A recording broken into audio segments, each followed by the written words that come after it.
അസ്സലാമു അലൈക്കും വറഹ്മത്തുള്ളാഹി തആല വബറകാതുഹു. ബിസ്മില്ലാഹി വൽഹംദുലില്ലാഹി വസ്സലാത്തു വസ്സലാമു അലാ റസൂലില്ലാഹ്. പ്രിയപ്പെട്ട സഹോദരന്മാരെ, സഹോദരിമാരെ, മറ്റുള്ളവരെ കുറിച്ച് ഒരാൾ എന്തു പറയുന്നു എന്നിടത്താണ് അയാളുടെ മനസ്സിൻ്റെ നന്മതിന്മകളെ തിരിച്ചറിയാനാവുന്നത്. മറ്റുള്ളവരിൽ നന്മകൾ കാണാൻ കഴിയുക എന്നത് നല്ല മനസ്സിൻ്റെ പ്രകടമായ തെളിവാണ്. അതില്ലാത്തവർ കുറവുകൾ തിരഞ്ഞുകൊണ്ടേക്കും. നമുക്കറിയാം, ഈച്ച ഇരിക്കുന്നത് അധികവും വർണ്ണങ്ങളിലാണ്. ചില മനുഷ്യരും ഇതുപോലെ തന്നെ. നല്ലത് പറയാൻ ഏറെ ഉണ്ടെങ്കിലും അവർ തിരിയുന്നത് കുറവുകളെയാണ്. ഇത്തരക്കാരിൽ നന്മയുടെ കണിക പോലും കാണുക സാധ്യമല്ല. ഏഷണിയും പരദൂഷണവുമായി നടക്കുകയും മാന്യമായി ജീവിക്കുന്നവരെ കുറിച്ച് മോശമായ ആരോപണങ്ങൾ ഉന്നയിക്കുകയും ചെയ്യുന്നവർ നായകളുടെ രൂപത്തിൽ അന്ത്യനാളിൽ ഒരുമിച്ച് കൂട്ടപ്പെടുമെന്ന് ഹദീസിൽ നമുക്ക് കാണാൻ കഴിയും.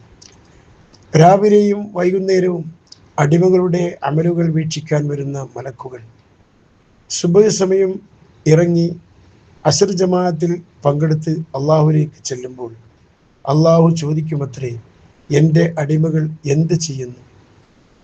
മലക്കുകളുടെ മറുപടി ഇങ്ങനെ: അള്ളാഹുവേ, ഞങ്ങൾ അവരിലേക്ക് ഇറങ്ങുമ്പോൾ അവർ നിസ്കരിക്കുന്നു, ഞങ്ങൾ മടങ്ങി വരുമ്പോഴും അവർ നിസ്കാരത്തിൽ തന്നെ.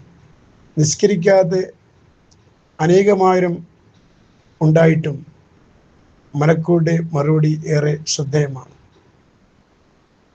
ഇതുപോലെയാവണം ഓരോ സത്യവിശ്വാസിയും.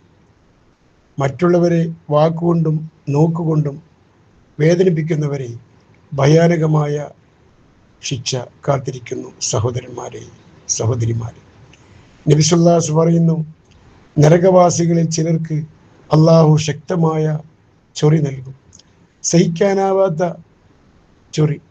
അവർ തങ്ങളുടെ മാംസം പോലും മാന്തി പിളർത്തും. ഈ സന്ദർഭത്തിൽ നരകത്തിൻ്റെ കാവൽക്കാരായ മലക്കുകൾ ചോദിക്കുമത്രേ, നിങ്ങൾക്ക് ബുദ്ധിമുട്ട് അനുഭവപ്പെടുന്നുണ്ടോ? അവർ പറയും, അതെ, സഹിക്കാനാവുന്നില്ല. ഉടൻ മലക്കുകളുടെ മറുപടി: നിങ്ങൾ ഇഹലോകത്ത് സത്യവിശ്വാസികളെ വേദനിപ്പിച്ചിരുന്നില്ലേ? അതിൻ്റെ ശിക്ഷയാണ് നിങ്ങൾ അനുഭവിച്ചു കൊണ്ടിരിക്കുന്നത്. മഅദല്ലാഹ്, അള്ളാഹു കാത്തുരക്ഷിക്കുമാറാവട്ടെ. വാഖിറു ദഅവാനാ അനിൽ ഹംദുലില്ലാഹി റബ്ബിൽ ആലമീൻ. അസ്സലാമു അലൈക്കും വറഹ്മത്തുള്ളാഹി തആല വബറകാതുഹു.